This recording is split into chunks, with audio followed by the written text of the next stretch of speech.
ನಾರ್ತಾ ಇದೆ ತಹಸೀಲ್ದಾರ್ ಕಚೇರಿಯ ಕೊಠಡಿಗಳು.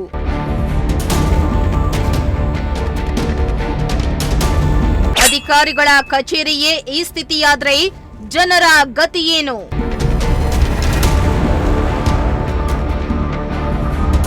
ಮೂಗು ಮುಚ್ಚಿಕೊಂಡೇ ಅಧಿಕಾರಿಗಳು ಕೆಲಸ ಮಾಡುವ ದುಸ್ಥಿತಿ.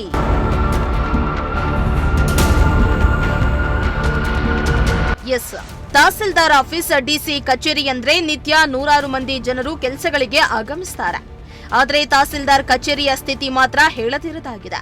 ಹೌದು, ತುಮಕೂರು ತಹಸೀಲ್ದಾರ್ ಕಚೇರಿ ಕೆಳ ಅಂತಸ್ತಿನ ಗ್ರಾಮಗಳ ಮೂಲ ನಕ್ಷೆಗಳನ್ನ ತೆಗೆಯುವ ಕೊಠಡಿಯಲ್ಲಿ ಇರುವಂತಹ ಪಕ್ಕದ ಕೊಠಡಿ ಪಾಳು ಬಿದ್ದಿದ್ದು, ಬೇಡವಾದ ವಸ್ತುಗಳನ್ನ ಇಲ್ಲಿ ಬಿಸಾಡಲಾಗ್ತಾ ಇದ್ದು ಗಬ್ಬೆದ್ದು ನಾರುವಂತಹ ಸ್ಥಿತಿ ನಿರ್ಮಾಣ ಆಗಿದೆ.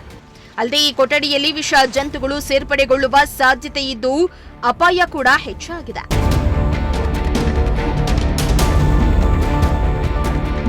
ಇನ್ನು ತಹಸೀಲ್ದಾರ್ ಕಚೇರಿಯ ಮೂಲ ಕಡತಗಳ ಕೊಠಡಿಯ ಪಕ್ಕದಲ್ಲಿ ಯುಜಿಡಿ ಪೈಪ್ ಲೀಕ್ ಆಗ್ತಾ ಇದ್ದು ದುರ್ನಾತ ಬೀರ್ತಾ ಇದೆ. ಮೂಲ ಕಡತಗಳ ಕೊಠಡಿಯಲ್ಲಿ ಸುಮಾರು 10 ರಿಂದ 12 ಮಂದಿ ನೌಕರರು ಕೆಲಸ ಮಾಡ್ತಿದ್ದಾರೆ. ಅಲ್ಲದೆ ನಿತ್ಯ ಈ ಕೊಠಡಿಗೆ ನೂರಾರು ಮಂದಿ ಸಾರ್ವಜನಿಕರು ಆಗಮಿಸುತ್ತಾರೆ. ಇಲ್ಲಿ ಗಬ್ಬು ವಾಸನೆ ಬರ್ತಾ ಇದ್ದು ಮೂಗು ಮುಚ್ಚಿಕೊಂಡೇ ಕೆಲಸ ಮಾಡುವ ಸ್ಥಿತಿ ನಿರ್ಮಾಣ ಆಗಿದೆ. ಅಲ್ಲದೆ ಇಲ್ಲಿ ಬರುವ ಜನರು ಗಬ್ಬು ವಾಸನೆಯನ್ನ ತಾಳಲಾರದೆ ಅಧಿಕಾರಿಗಳ ವಿರುದ್ಧ ಆಕ್ರೋಶ ಹೊರಹಾಕ್ತಿದ್ದಾರೆ. ಅಧಿಕಾರಿಗಳ ಕಚೇರಿಗೆ ಈ ಸ್ಥಿತಿಯಾದ್ರೆ ಜನರ ಗತಿಯೇನು ಎಂದು ಸಾರ್ವಜನಿಕರು ಪ್ರಶ್ನೆ ಮಾಡ್ತಿದ್ದಾರೆ. ನೋಡ್ತಾ ಇದ್ದೀರಾ, ಇದು ತಾಲೂಕ್ ಕಚೇರಿ, ತಾಲೂಕ್ ಆಫೀಸ್ ಪಕ್ಕದಲ್ಲಿ ಇರುವಂತ ಇದೊಂದು ಆಫೀಸ್, ನೆಲಮಾಳೆ ಆಫೀಸು.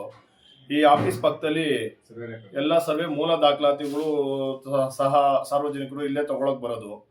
ಈ ಸ್ಮೆಲ್ ನೋಡಿ ನೀವು, ಎಷ್ಟು ಗಬ್ಬು ಹೊಡಿತಾ ಐತೆ. ಇಲ್ಲಿ ಯಜ್ಞಗಳು ಎಲ್ಲ ಓಡಾಡ್ತವೆ ನೋಡಿ. ಇದನ್ನ ಸ್ವಲ್ಪ ನೀವು ನಿಮ್ದೇ ಅವರು? ನಮ್ದು ಹೆಬ್ಬೂರ್ ಹತ್ರ ಗರ್ಗುದ್ ಕುಪ್ಪೆ ಸರ್. ಇದನ್ನ ಏನಾದ್ರು ನೀವು ಮೇಲಧಿಕಾರಿಗಳ ಗಮನ ತರ ಅಂತ ಕೆಲಸ ಮಾಡಿದ್ರಾ? ಇಲ್ಲಿ ಯಾರು ತರನ್ ಸರ್, ನಾವು ಯಾರು ನಮ್ಮ ಮಾತು ಯಾರು ಕೇಳ್ತಾರೆ ಸರ್, ಇಲ್ಲಿ ಸಾರ್ವಜನಿಕರು ಮಾತಾ.